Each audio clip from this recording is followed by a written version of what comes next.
Hello everybody, welcome back to the channel. Today's video is an exciting one for me because I haven't done a book haul in what feels like forever.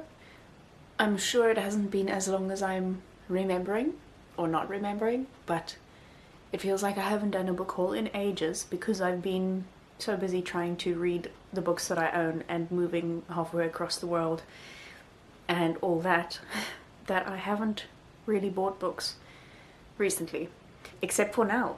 I have acquired a few books, which I have here, and I want to talk to you about them. The first book I want to talk to you about is a memoir. It is Close to the Bone by Lisa Ray. If you don't know who Lisa Ray is, I don't blame you. I don't think she is necessarily the most well-known person in the world, but she was a model. I don't know her from her modeling days because she modeled before I was born, but she's also an actress, and I think she's a really interesting person from all of the acting or all of the roles I've seen her portray, but also from all of the interviews I've watched of her. And I think she's had a really interesting life, and I want to read her memoir. So I bought her memoir. It starts, well, I'm not sure where it starts, but it chronicles her time in India being a model, and also her cancer diagnosis that she went through and the treatment that she went through and coming into remission, and I think also then, what's it called? Having cancer again. I don't know what the word is for that at the moment. I know there's a word for it, but I can't think of it. And then going into remission again, and all of those things, and I think it's going to be a really interesting read.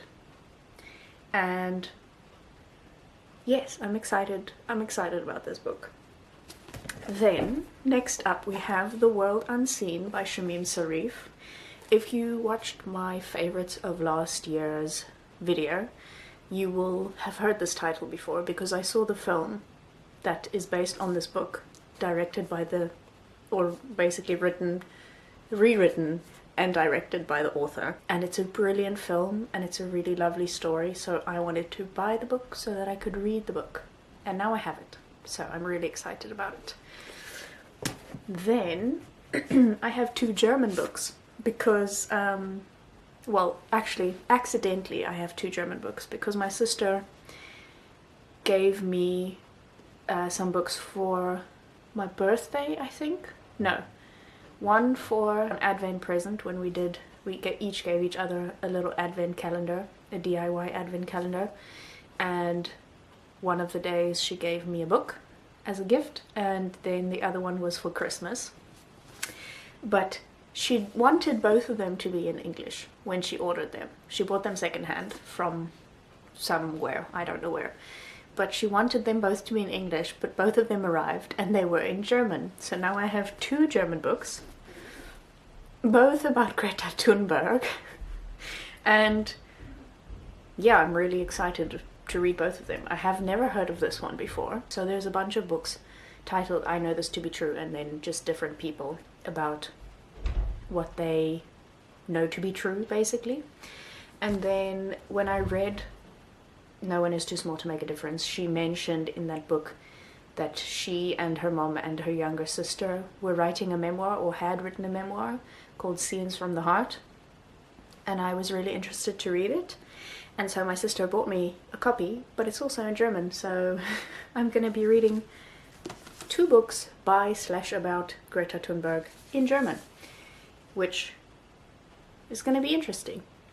It's gonna test my German, it's gonna improve my German. Sorry if you see an angle change, it's because I was disturbed while recording the previous clip. And then when I went to start recording again, my battery died, so I had to change my batteries.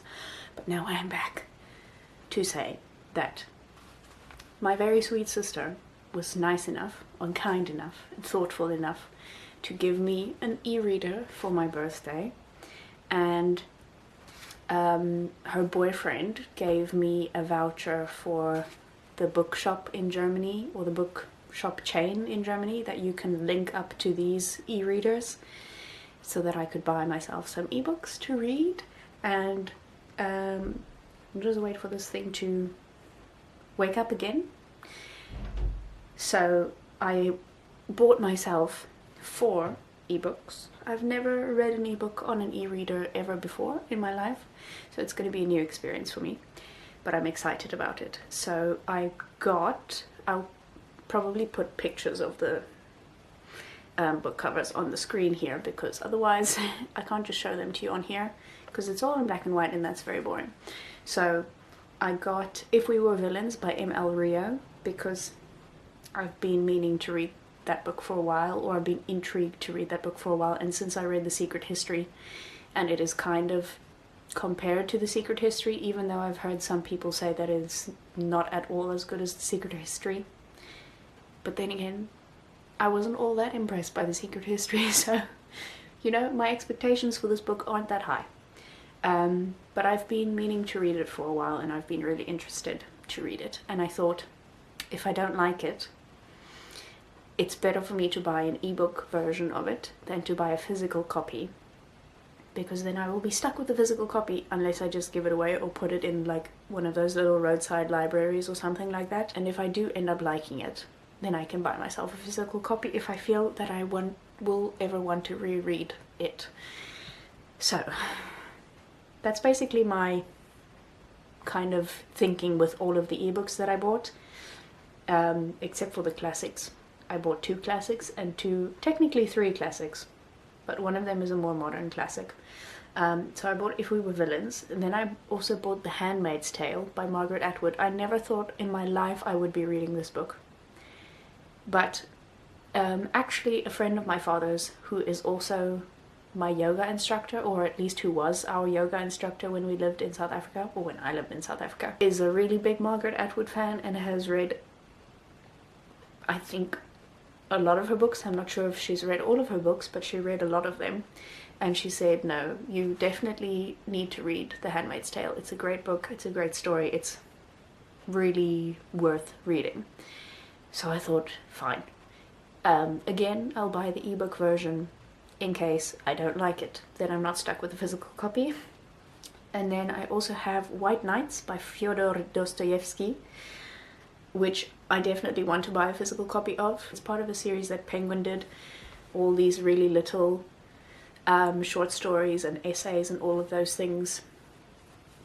I don't even know what it's called, Penguin Classics something, but they're all really short, really small little black copies of the books. But there is also a hardback cloth bound cover version that I really love, so if I like this book enough, I will buy the hardcover.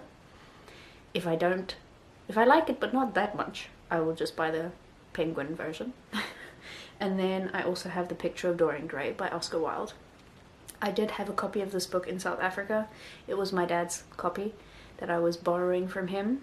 I didn't get around to reading it back then, but I thought I would give it a whirl.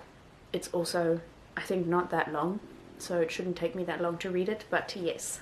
I am very excited about my little e-reader, and kind of still figuring out how it works, because it's not as simple as I thought it was going to be, and I'm very excited to read a book on here. I was going to say I can read it on the train, but I'm never have to go anywhere on the train.